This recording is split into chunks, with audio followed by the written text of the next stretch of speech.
हे friends, welcome है कि दिसम less. जैसा कि आप सबको पता है कि अभी एग्जाम्स चल रहे हैं, तो हमने एक सीरीज स्टार्ट किया जिसमें आपको वीवीआई क्वेश्चंस ही आपको प्रोवाइड कराएंगे।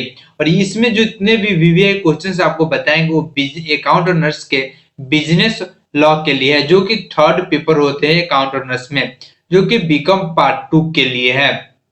तो यहाँ पे हम बात कर लेते हैं बीकॉम पार्ट 2 अकाउंट ऑनर्स की जो वीवीए क्वेश्चंस है बिजनेस लॉ के लिए। तो इसमें पहला क्वेश्चंस क्या है और आंसर्स क्या होगी, सभी के बारे में हम लोग जानेंगे। द सोर्स, यहाँ पे क्या कर रहा है कि the source of Indian mercantile law is, इसमें क्या आंसर होते हैं? English law. इसका इंग्लिश होता है इंग्लिश लॉ, ये भी आंसर सही है। English law, status and justice and equity, यह तीनों आंसर इसमें होगा guys.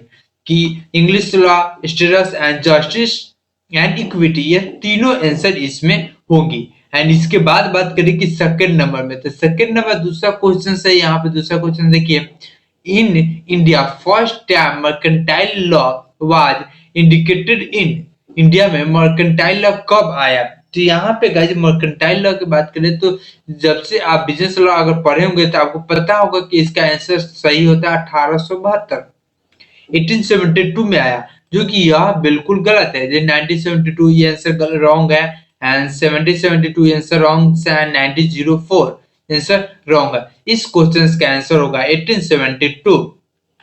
And the third number यहाँ पे देखते हैं कि यहाँ पे क्या क्या कह रहा है, valid agreement is. Valid agreement क्या होता है? जो कि वैलिड एग्रीमेंट लीगल होता है, इलीगल होता है, इनफोर्सेबल होता है, नॉट इनफोर्सेबल होता है। तो गाइज मैं आपको बता दूं कि यहाँ पे कहने का मतलब कि वैलिड एग्रीमेंट यानी कि किसी को अगर आप मर्जी से, किसी के साथ मर्जी से अगर आप एग्रीमेंट कर रहे हैं तो उसमें वह इलीगल नहीं होता है। क्या? नहीं वो इलीगल होता है और ना ही इलीगल होता है और ना ही फोर्सेबल होता है। किसी को आप फोर्स कर कर जबरदस्ती कोई भी एग्रीमेंट नहीं बनवा सकते हैं। वो होता है not enforceable. Not enforceable is right answer for this question. Not enforceable या फिर यहाँ पे कहीं लिखा हो सकता है इनफोर्सेबल, इनफोर्सेबल, राइट। यहाँ दोनों में से कोई एक लिखा हुआ हो सकता है, तो आपको याद रखना है नॉट इनफोर्सेबल होता है valid agreement. And then second fourth number है यहाँ पे, प्रपोजल व्हेन एक्सेप्टेड बिकम्स। जब किसी को आप कोई प्रपोजल देते हैं तो वो एक्सेप्ट कर लेता है तो वो क्या बनता है? Contract, agreement, promise, none of this. तो गाइज मैं आपको बता दूं कि ये चारों तीनों जो कॉन्ट्रैक्ट, एग्रीमेंट, प्रपोजल, यह तीनों रॉन्ग आंसर है।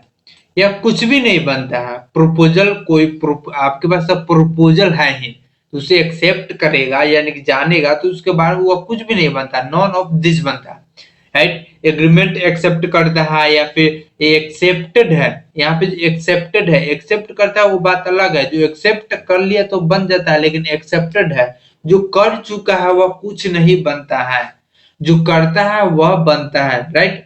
तो यहाँ पे आई होप सो कि आपको यह समझ में आ गया हो।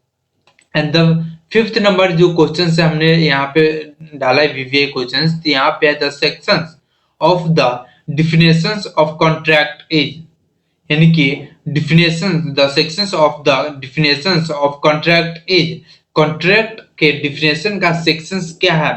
तो यहाँ पे हम लोग बात कर लेते हैं कि 2E, 2A, 2B या 2H, सो 2B या 2H। तो मैं आपको बता दूं कि सेक्शंस का जो contract, the section of contract का जो डिफिनेशंस का जो होता है सेक्शंस, कॉन्ट्रैक्ट के डिफिनेशंस का सेक्शन वो होता है 2H।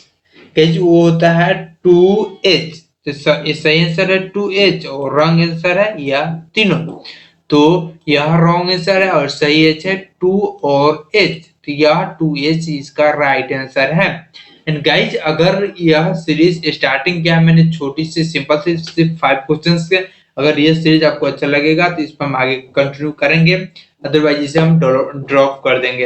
And I hope so कि वीडियो आपको अच्छा लगा हो और इसी तरह वीडियो देखना चाहते हैं तो हमारे चैनल को सब्सक्राइब कीजिए, लाइक कीजिए, शेयर कीजिए। मिलेंगे किसी वीडियो में, टिल देन बाय बाय।